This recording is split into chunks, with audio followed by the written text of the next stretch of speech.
పవన్ కళ్యాణ్ గారు గెలిచారు. మాట తీరు, వ్యవహార శైలి ఎలా ఉంది? పవన్ కళ్యాణ్ గారికి పేరు పెడతానికి లేదు. ఆయన ఏమన్నా క్యాండిడేట్ అంతే. ఆయన మాట ఇచ్చాడంటే తప్పడం.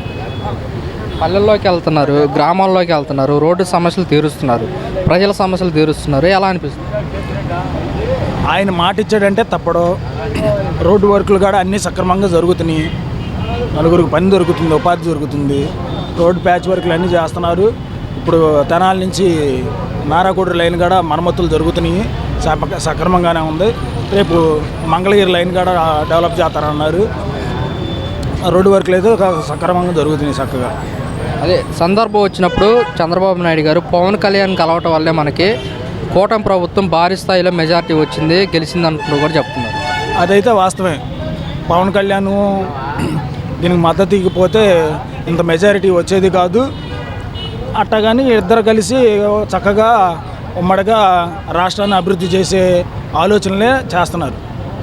మరి పవన్ కళ్యాణ్ గారిని జగన్మోహన్ రెడ్డి కార్పొరేటర్కి ఎక్కువ, ఎమ్మెల్యేకి తక్కువ అని చెప్పేసి కూడా వ్యాఖ్యలు చేస్తారు. ఈ వ్యాఖ్యలు ఎలా? ఇవన్నీ గిట్టుబాటు కానివాళ్ళు అట్టకి చెప్తూ ఉంటారులే. కానీ పవన్ కళ్యాణ్ ఆయన చేసే పని చేస్తూనే ఉంటాడు. ఆయనకు తోడు చంద్రబాబు నాయుడు గారు ఉన్నారు.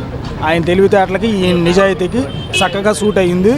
చక్కగా వాళ్ళిద్దరూ ఉమ్మడిగా చేస్తేనే రాష్ట్రం అభివృద్ధి చెందుతుంది. మరి జగన్మోహన్ రెడ్డి నెక్స్ట్ వైసీపీ అధికారంలోకి వస్తుంది, కూటమి ప్రభుత్వం మీద పూర్తి వ్యతిరేకత వచ్చేసింది 10 నెలలకి అని చెప్పేసి కూడా మళ్ళీ చెప్పు. వచ్చే ఎన్నికల్లో వైసీపీ అధికారంలోకి వస్తుంది, కూటమి ప్రభుత్వం వచ్చే 10 నెలల్లో పూర్తిగా వ్యతిరేకత వచ్చింది, మేము ఇచ్చిన పథకాలే గుర్తుపెట్టుకుంటున్నారని జగన్మోహన్ రెడ్డి వాళ్ళ నాయకులు అంటున్నారు. ఆ జగన్ సంగతి పక్కన పెట్టండి. పార్టీ లేదు, దాని గురించి డిస్కషన్ అనవసరం అయితే మనం. ఇప్పుడు వీళ్ళు చేయాల్సింది ఏంటి అనే దాని మీద డిస్కషన్ చేద్దాం. ఎలా ఉంటుందన్న రాబోయే రోజుల్లో? ఇంకా రాబోయే రోజుల్లో చంద్రబాబు నాయుడు గారు మాట ఇచ్చారు, మరో సింగపూర్ చేస్తానని అమరావతిని. అది చేసి చూపిస్తారని నాకు ఆ నమ్మకం ఉంది. నమస్తే అన్న, ఎలా అనిపిస్తుంది అన్న కూటమి ప్రభుత్వం పనితీరు? నెంబర్ 1గా ఉంది. కాకపోతే ఈ రైతు భరోసా డబ్బులు మాత్రం వేయలేదు, అమ్మఒడి లేదు.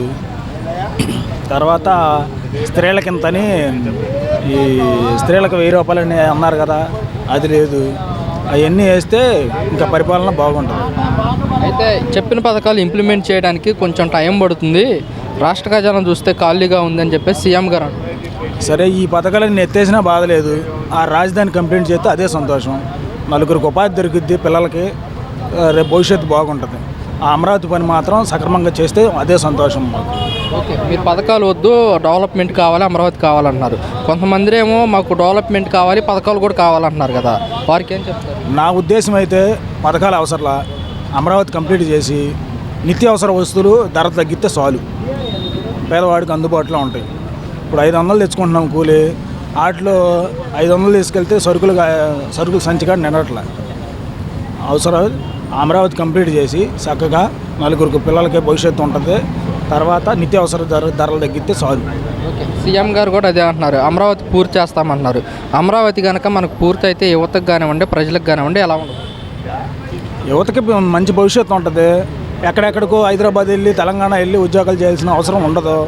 ఇక్కడే చిన్న చిన్న పనులు ఉంటాయి, చక్కగా బాగుంటుంది అమరావతి కంప్లీట్ అయితే. ఓకే, ఇప్పుడు చూసుకుంటే కనుక